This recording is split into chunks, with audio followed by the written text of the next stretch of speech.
ఈ రోజుల తర్వాత వాక్ చేసినందుకు నాకు చాలా మజాగా అనిపిస్తుంది. ఎందుకు మజాగా అనిపించదు? నడిపించి నడిపించి మీరు నన్ను సన్నగా చేసేట్టున్నారు. అది జన్మలా జరగదు. నువ్వెక్కడ సన్నగా అవుతావు చెప్పు. అరే అత్తయ్య, మావయ్య, ఈ రోజు డేట్ ఎంత? ఏమైంది? అవన్నీ అడగండి, మీరు చెప్పండి. ఈ రోజు డేట్ ఎంత? డేట్ ఏదైనా కానివ్వు, కానీ ఈ రోజు ఎవరిది పుట్టినరోజు మాత్రం లేదు. అరే నాకు తెలుసు అత్తయ్య, ఈ రోజు ఎవరికి బర్త్డే లేదని, ఇంట్లో ఎలాంటి పార్టీ లేదని. కానీ బహుశా మీ ఇద్దరికి తెలియదేమో. అదేంటంటే ఈ రోజు ఏదో పెద్ద విషయం జరగబోతోంది.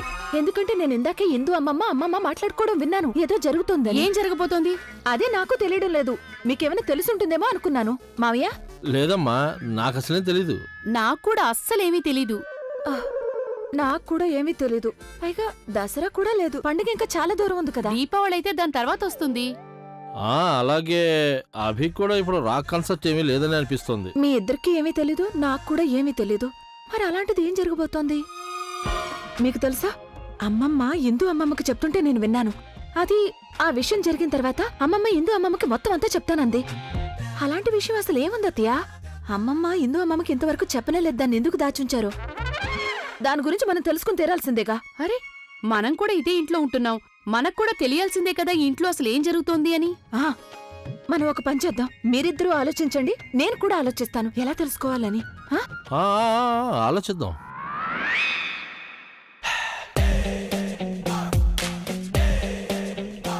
ఆయాసంగా ఉంది నాకు. ఏం చేస్తున్నావు అభి? సరే, నువ్వు వెళ్ళి అక్కడ కూర్చొని, నేను వాష్రూమ్కి వెళ్ళొస్తాను. నిజంగా నువ్వు నన్ను కాపాడావు, లేకపోతే వాడు నాకు పిచ్చెక్కించుండేవాళ్ళు. ఏయ్, ఈ థ్యాంక్స్ గిన్స్ పక్కన పెట్టు. నాకు ఓ విషయం చెప్పు. అక్కడ నువ్వు చేసిందేంటి? ఒకవేళ ఆ అమ్మాయి నాకు ప్రజ్ఞలాగా కనిపించిందని నేను తనకు చెప్పానంటే ఇప్పుడు వీడు నన్ను పిచ్చివాడని అనుకుంటాడు. ఏం ఆలోచిస్తున్నావు? జవాబు చెప్పు. అదేంటంటే ఆ సింగ్ ఉన్నాడు కదా, నేను ఆ అమ్మాయిని ఏడిపించానని అతనికి ఎందుకు అనిపించిందో తెలియడం లేదు నాకు. కానీ నా గురించి నీకు తెలుసు కదా, అభి ద రాక్ స్టార్. అమ్మాయిలు నేనంటే పడి చేస్తారు. నేను ఎందుకు అమ్మాయిని ఏడిపిస్తాను చెప్పు. సరేలే, నువ్వు ఒక పని చెయ్యి, వెళ్ళి రెస్టారెంట్లో కూర్చో. నేను ఇప్పుడే వస్తాను. ఓకే, ఇప్పుడే వస్తాను.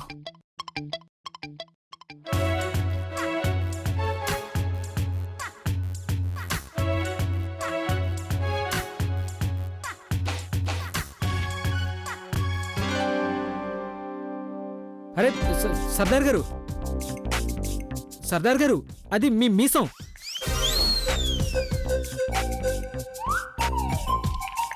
మీ మీసం ఊడిపోయింది సర్దార్ గారు.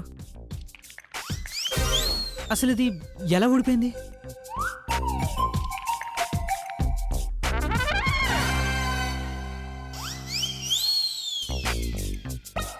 ఏంటి నువ్వు ఎందుకు ఆగిపోయావు?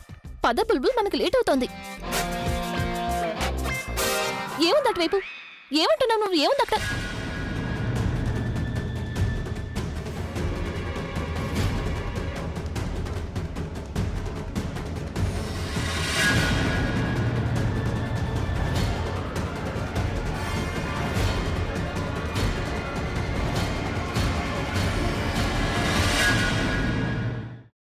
అమ్మా, అలాంటి వాళ్ళది నిజమైన ప్రేమ కాదు, అది వ్యామోహం.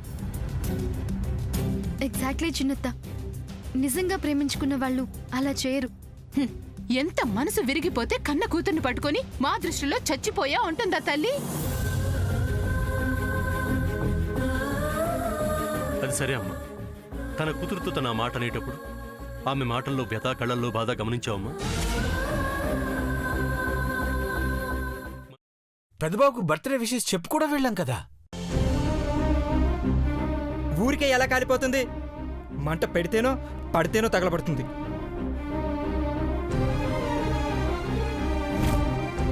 కరెక్ట్ చిన్నబాబు, నీకొచ్చినట్టే నాకు డౌట్ వచ్చింది. పార్వతే షర్టును తగలబెట్టిందనుకుంటా.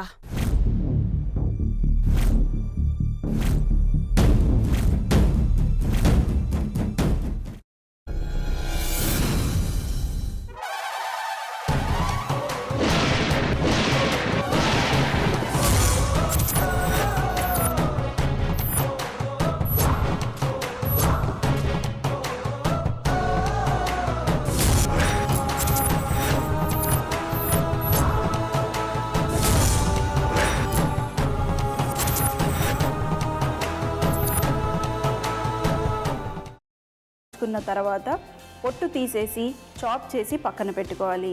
ఒక ప్యాన్లో కొద్దిగా నూనె వేడి చేసి అందులో ఆవాలు, మినప్పప్పు, శనగపప్పు, కరివేపాకు, సన్నగా తరిగి పెట్టుకున్న ఉల్లిపాయలు వేసుకుని 1 నిమిషం పాటు వేయించుకోవాలి. ఆ తర్వాత కాల్చి కట్ చేసి పెట్టుకున్న వంకాయని కూడా అందులో వేసుకుని బాగా మిక్స్ చేసి బౌల్లోకి ట్రాన్స్ఫర్ చేసుకుని అందులో తగినంత చిక్కటి పెరుగు లేదా పల్చటి పెరుగు వేసుకుని మిక్స్ చేసి అన్నంతో కానివ్వండి, చపాతీతో కానివ్వండి సర్వ్ చేసినా చాలా బాగుంటుంది.